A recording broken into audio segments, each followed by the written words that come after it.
Buenos días, bienvenidos al canal de las clases de Antonio y siguiendo con nuestro repaso a través de la historia, vamos ahora a hablar de Egipto y los faraones, ¿vale? Como veis, tanto Egipto como Mesopotamia fueron las primeras civilizaciones fluviales. ¿Qué quiere decir?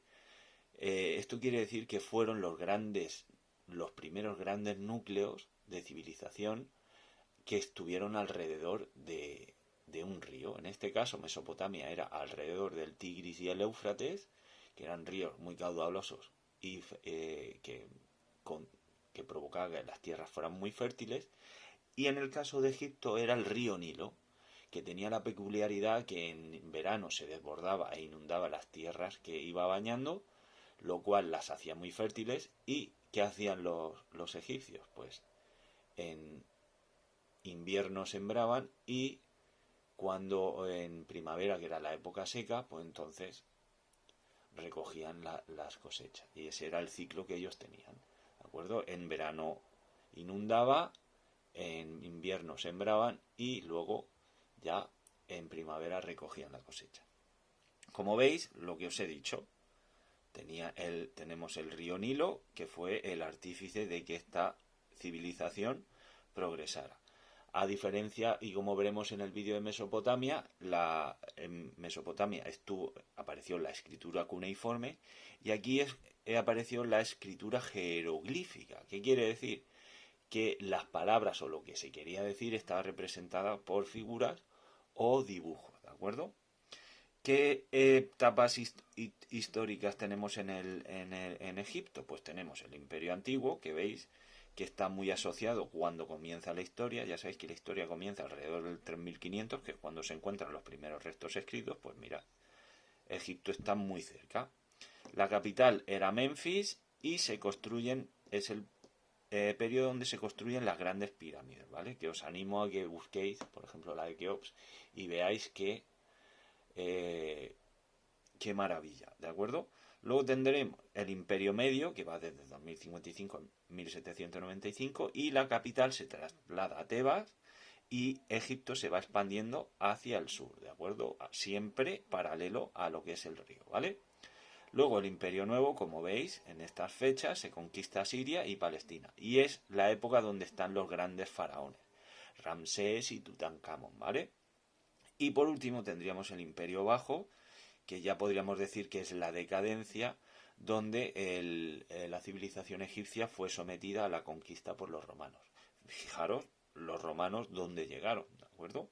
Conquistaron absolutamente todo el Mediterráneo, incluso llegaron a Inglaterra, pero eso ya lo veremos cuando nos centremos en Roma, ¿vale?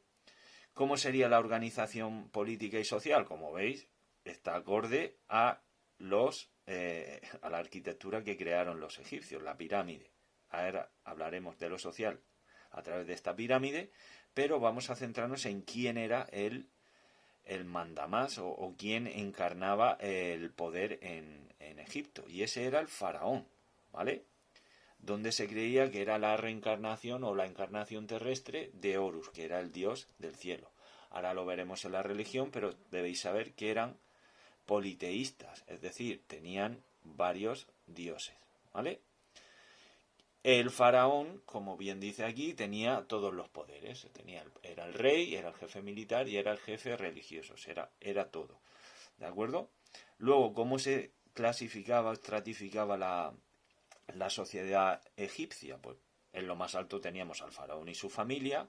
Luego, un escalón por debajo estaban los nobles y altos funcionarios que ayudaban al rey a gestionar pues sus riquezas, las tierras y controlar a lo que era organizar a las ciudades.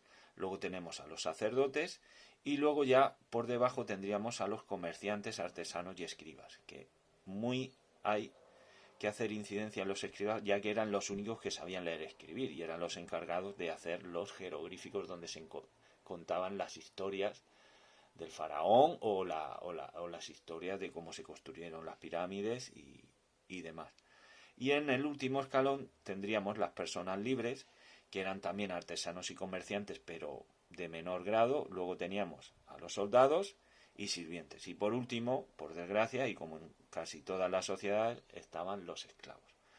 Como os he dicho, la agricultura era como os he explicado al principio. Había que esperar al verano que el Nilo se desbordara e inundara las tierras, en invierno se sembraba y en primavera se recogían las cosechas, ¿vale? Además de eso, pues eran muy importantes el comercio, la ganadería, la pesca y la artesanía.